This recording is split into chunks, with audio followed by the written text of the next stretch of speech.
पहले मेरे को ना बड़ा बुरा लगता था कि किसी भी मतलब पराई चाई को ये बोलते थे ना कि भूखा ग्राहकी है, भूखा ग्राहकी है, भूखा ग्राहकी है। तो मेरे को सच में बहुत बुरा लगता था, क्योंकि और कहीं का मुझे पता नहीं, हमारे हरियाणा में बहुत ज़्यादा बोला जाता है ये। तो मुझे बड़ा बुरा लगता था कि आज तक ये जिंदा है, इतने साल 20-22 साल की माँ बाप ने करी, जिंदा है, सही दिख रही है, तो कुछ तो खाती पीती होगी। क्योंकि मैं उस चीज़ को वहाँ से रिलेट करती थी कि खाने पीने को नहीं मिला होगा एंड पहनने ओढ़ने को नहीं मिला होगा, जो भी था।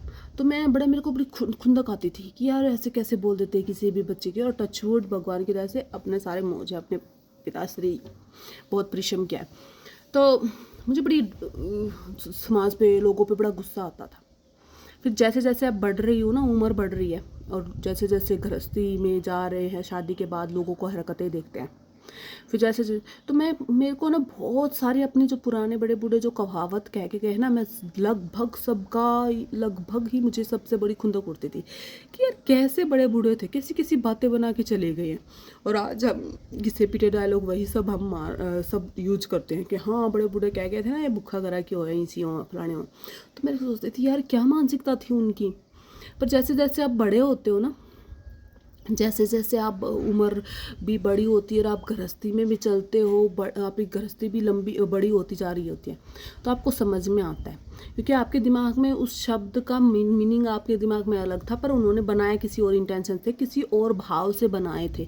शब्द यही थे, भाव उनका और था। तो ये सच है। तो मुझे अब समझ में आया कि भाव क्या था। आजकल ना मैं ऐसी, मेरी आस पड़ोस में भी और मेरी मायके की साइड भी और यहाँ ससुराल में आस पड़ोस में नई नई जो आ रही है ना आजकल, 2-4 साल से आई है, पिछले 5-6 साल से आई है, मैं इनको देखती हूँ, इनकी, और मेनली 2-4 साल से जो आई है इनकी हरकतें देखती हूँ। ये ऐसी ऐसी बहुएँ आती हैं कि घर में कोई आ जाओ, इनने इतना खुंदक रह गई, ये हमारा क्यों आगे चाय बना के देनी पड़ेगी। मतलब एक चाय बनाने के लिए इनके माथा फूट जा है, और आगे तो पैर छूने पड़ेंगे, राम राम करना पड़ेगा ना भाई। हम ना जानते, हम ना चाय की कॉपी सासू उठ कर चाय बना कर देवेंगी कि हाँ या तो कौन जाने, और कमांगे तो भी ये तो खुनसा होगी, मैं उठ कर बना रही हूँ चुपचाली। सासू सासू डर की मारी दुनिया ने अपने घर की इज्जत बचाना, खुद ही उठ उठ कर चाय बनाने लग जाए।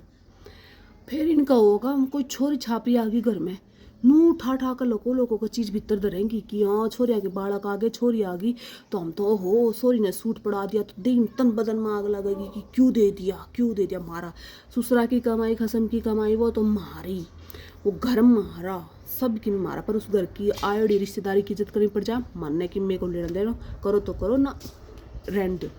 जय उस घर का काम करना पड़ जा तो माना नहीं करना। मतलब खुद खुद खाना है, खुद खुद का भरना है, खुद खुद की सह। तो मेरा समझ में आया ये बड़े बूढ़े क्यों कह के गए थे, मिल बांट कर नहीं खाना आता, नहीं जाना।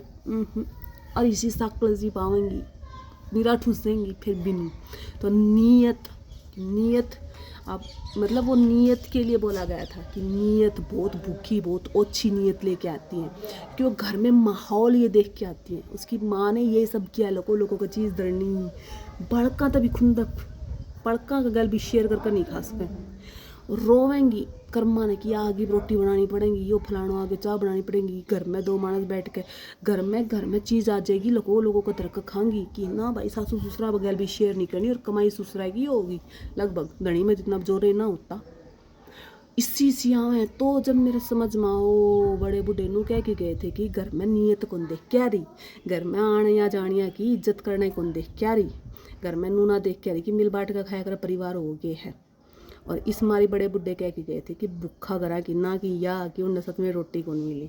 मेरा अब ये बात समझ में आई ज़िंदगी के इस पड़ाव में, जबकि मैं चारों तरफ ऐसे ऐसे उदाहरण देखती हूँ, तब बस अपनी अपनी लाग रही है, पेड़ के खा लिया भगवान, के खा लिया, के उड़ पैर लिया, के कर लिया। और इसी पावेंगी जम्मा 26 दिन बकरी की डाल चढ़ी, तो भी क्यों मिल बांट के नहीं खाना आता। कहीं ना देख कर राजी ना होती, माथा मत तोड़ी और जुबान की मिट्टी।